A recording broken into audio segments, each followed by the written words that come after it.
The chair is next pleased to recognize Ms. Ginger Kathrens. She's the Executive Director of the Cloud Foundation. She comes to us from Colorado Springs, Colorado.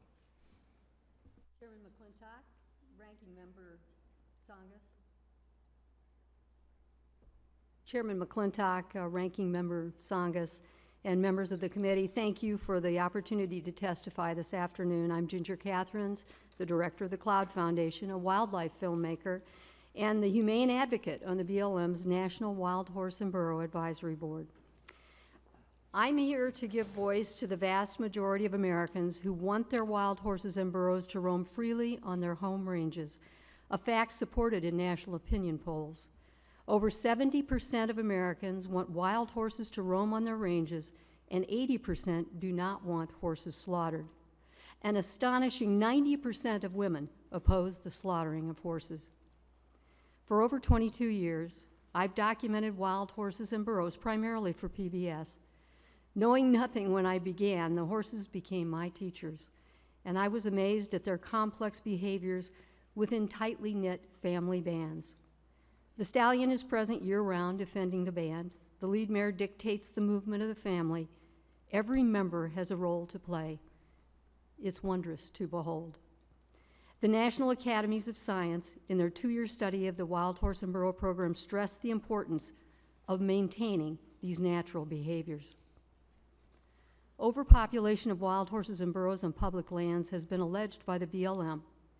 It's important to remember BLM manages the population of most herd management areas at levels far below the population required for genetic viability. Wild horses and burros live on only 11% of BLM managed lands, and in most cases they share the land with privately owned cattle. Livestock outnumber horses and burros 47-1, and livestock are allocated 82% of the forage.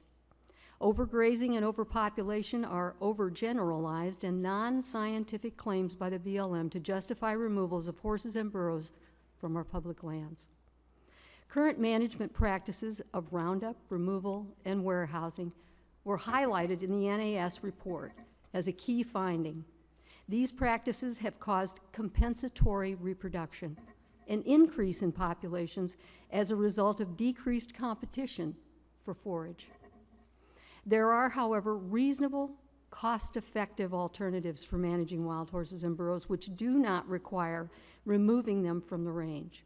Alternatives that are certainly preferable to castration, sterilization, and long-term confinement in holding facilities.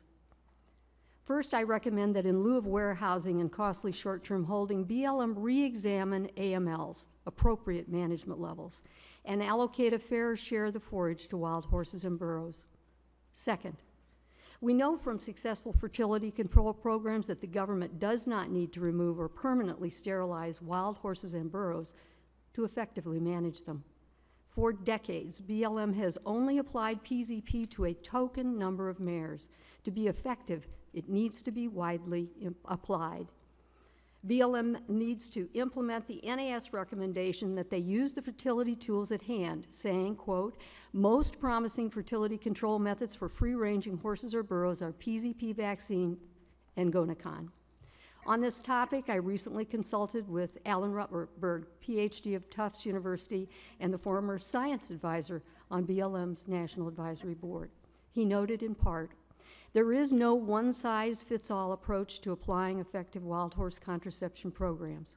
Therefore, it's essential that the BLM Wild Horse and Burro program establish a process that allows each HMA to tailor its approach to its environment and its horses, whether it be field darting with PZP, water and bait trapping, to treat with either PZP or PZP-22. New data on fertility control is showing remarkable results. Dr. Rutberg, in collaboration with John Turner, a pioneer in the field of fertility control, reports that on reapplication of PZP-22, over 80% of treated mares have remained infertile for 3 consecutive years in the Cedar and San Wash Basin study herds. The infertility rate may be even longer, but we don't know that yet. Cost-saving details are in my written testimony. PZP-22 is not only effective, it is cost-effective.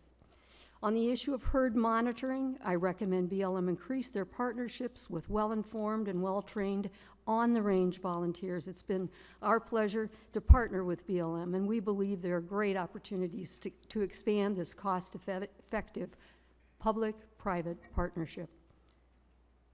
America's federal lands belong to us all. Our wild horses and burros deserve a fairly allocated piece of that land, a lasting home on the range where they can live their lives in freedom with their families. Great. Thank you Thank very you. much.